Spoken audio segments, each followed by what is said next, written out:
Jim Barcelone, Miami Herald. Hey, Paul, great show tonight again. Thank you so much. I just want to know, with the broadcast team, talk about Morrow a little bit. I'm thinking that, right, the Adam Cole Pete Dunne match tomorrow night, that the NXT broadcast team will call that. But I'm also wondering, if that's the case, will they be a part of any of the other matches because you have NXT versus Raw versus SmackDown? Yeah, there's a whole plan tomorrow. I was laughing with Michael Cole.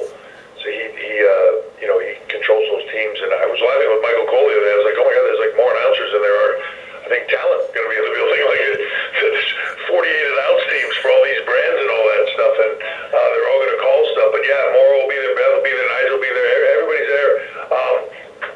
As far as who's doing what matches, when, where, and how, it's kind of a mix, and they're switching off on different things here and there. So, but I believe that the intent is wherever there is NXT involved in a brand, there will be some type of representation of NXT voice, so to speak, within that brand, whether that's Beth, Nigel, or Morrow. So you will absolutely see them within the show tomorrow. I think it's fair to for all the brands to have that representation. Thank you. Thank you. We'll next go to Kelly PWTorch.com. Hey, Kelly. Hey there, sorry about that. At the risk of belaboring the point, wow, what a show. Thank you.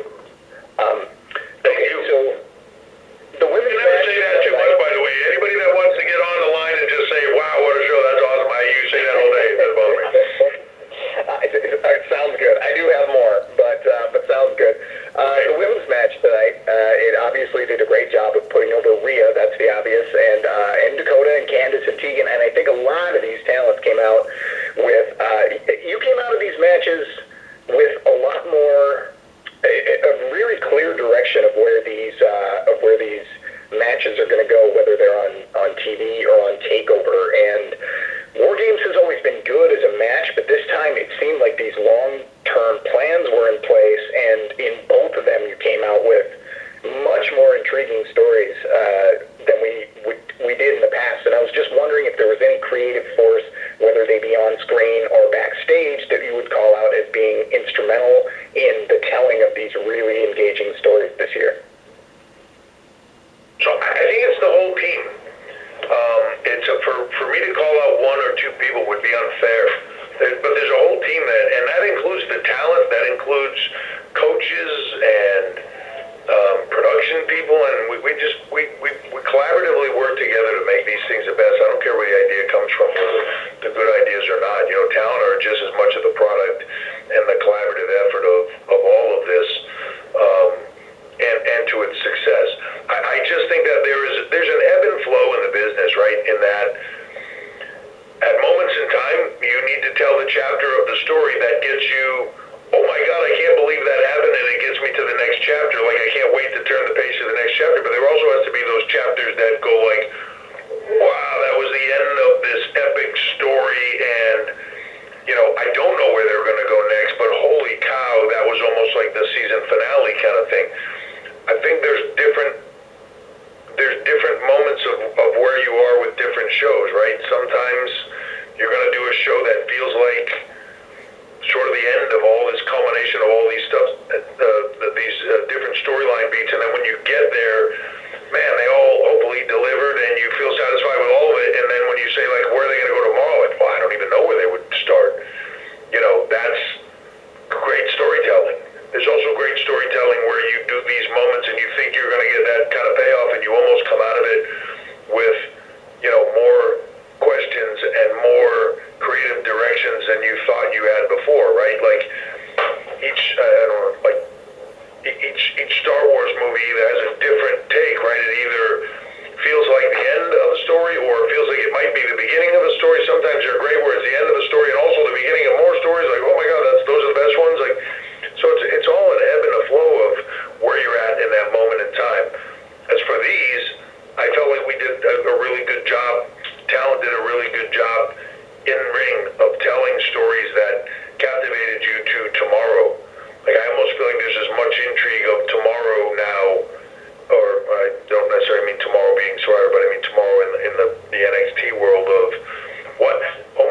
absolutely agree with you there. High fives to the whole team, and thanks for a great show. Thank you very much. Okay, we're going to go back to the room for another question. Hi, Ross Berman with WrestleZone. First of all, congratulations, amazing show. I want to ask about something you said earlier about uncoupling the takeovers from the traditional WWE pay-per-views, doing them on Sunday. Is there any chance that NXT is going to start doing more international takeovers, or is the idea that international takeovers should be reserved for the NXT region that area would be representing? I think that's a little bit of a work in progress, but I do like look. It's a big world with a lot of really cool places to go work. Would I love to, as much as I can look at the UK and say, we're going back to Blackpool, like, I think they would do spectacularly in London. I also think we'd go to, the Hydro and blow it out Glasgow. I think, we went to Cardiff and just, it was amazing. There's so many places, and that's just picking the places we go to on a regular basis. I think when you even get outside of those and start going to different countries and regions, oh my gosh, right? And then you start talking about NXT here, like you bring those to this NXT US brand to any one of those places and kill it. I think you could go to Japan, you could go to Australia, you could go, right? It's a big world. I love to look at all of it. I love to bring them to all of it. Trying to figure out how to make that happen with live TV and everything else, right? That's the trick. But I do believe that, uncoupling them off of some of the, and I'm not talking about WrestleMania, because obviously there's still going to be a TakeOver WrestleMania weekend. I think there's still going to be a TakeOver on SummerSlam weekend, because those are big ticket events where people are kind of coming in, and it's the big long trip to Mecca, right? And you're going to come there. You got to go to WrestleMania week once in your life, and you got to do all the gigs and all the shows and access and everything else, and that's what all of this is. But the other ones, where they were always kind of piggybacked together, I think it makes sense to split them apart. I'd love it to get to a place, and I think a lot of people would, where, every weekend you're going like, hey, what matches are on the WWE Network live this weekend? What's the card this weekend? Oh, it's TakeOver this weekend. Oh, it's UK TakeOver this weekend. Oh, this weekend is TLC.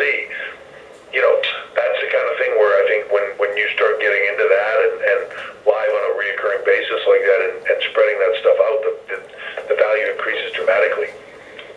Thank you so much. Yep. Okay, we're going to do two more on the phone, and then we're going to call it a night. And we'll go to Ryan Sutton with Pro Wrestling Sheet. Hey, Paul, great show tonight. So how does it feel for you personally? How does it feel for you personally just to see the excitement over superstars like Kevin Owens, Finn Balor, and the Revival returning to the brand from both the wrestlers themselves and the fans? Look, I think it's amazing. One of the coolest things for me is how many of the talent, for a myriad of reasons that you can imagine, come to me on a regular basis to say, hey, if you ever need somebody at NXT, hey, I'd love to go to the UK, and I'd love to, I'd love to get in there. I'd love to do this. I'd love to do that. If there's ever a need, man, I'll come there. I'll work with anybody you want. Sometimes talent are off, and they call up, and it's the funniest thing. People talk all the time about their schedules or whatever, but then you give talent a week off, and the first thing I do when you give them a week off is they give me a call and go, hey, I saw that NXT's running in St. Louis or something. Anywhere I can get on those shows? It speaks to the brand. It speaks to the fan base. There's just something special about it, and when you step into it, I don't care where you go to, the live events, if you guys have been to them, you know what I'm talking about. Like, even when I go there, it's just a different buzz. Somebody said to me one time that, the WWE is awesome. It's like these big family reunions, and it's so much fun, and you're seeing all these people, and the shows are great, and it's entertaining, all that stuff. But going to NXT is like being in the middle of a riot. It's a different vibe and a different feel, and that's cool. And I think that having that for talent to be able to come back, I can tell you that when the Revival came, or we had that conversation about them coming in, which first of all they've been asking me about forever, and when I said, hey, you want to come and work with UE, first of all they were just like, well, yeah, it's not even a question, yes. And then a couple minutes later they came back by me, they were like, hey, how much time will we have? And I kind of said what I was thinking, and they were like, oh my God, like, yeah, oh, thank you so much, this will be amazing. Like, it was just,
beforehand, like, dude, I haven't been this nervous in years.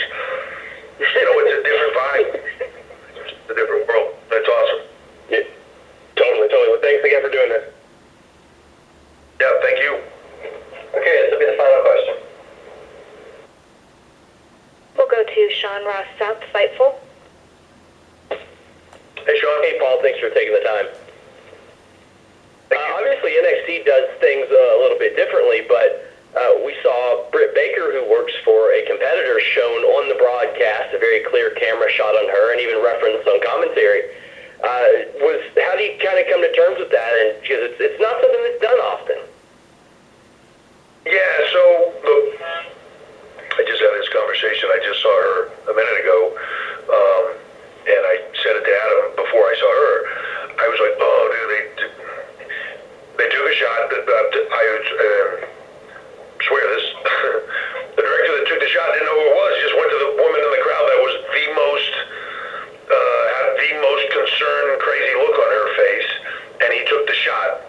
The second he took the shot, somebody next to him, I'm sure, said who, and he got off the shot. I don't have a problem with it in any way, shape, or form, and then to not address it, then it's the elephant in the room that you don't address. Like, you're making it like now it's weird, right? So you gotta address it. I don't have a problem with it any way, shape, or form, but I would never want to put a talent in that position. I get why she's here. I get who she's here with, and I would never want to put her in a position where I took a shot of her and it gets her heat, or it gets her to have a problem with her, employers and people and what she's doing. I wouldn't want that to be a problem for her, and it very easily could be. And it also can create a problem with, not that anybody on the internet would wind stuff up, ever,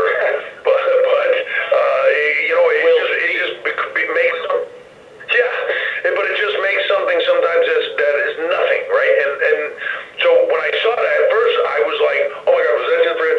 And then it was like, oh, like I feel bad because I don't want to ever put somebody like that in a position where that could be problematic for anyone. It doesn't need to happen. And unfortunately, it's the second time it's happened.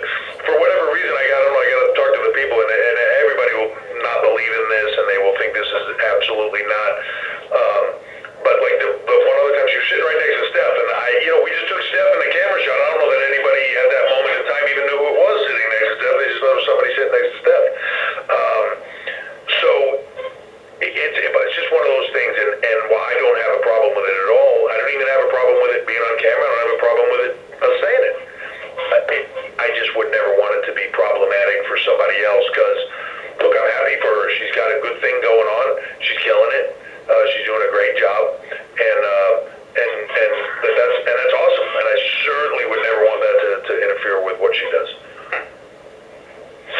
Thank you, Paul. Thank you. Was that the last one? Yes. So I appreciate everybody jumping on this call. I can't tell you, for me, coming in here today and everything, Chicago is this is one of my favorite buildings. It's just so loud in here, and it's like a phenomenal place as a talent. Come here when we were coming here during the Attitude Era. It's always one of my favorite buildings, and to come here tonight and watch these talent all do this, their passion. Everybody in NXT, from our crew to the camera guys, to directors, to on-camera people, to in-ring talent and everything, the passion is infectious.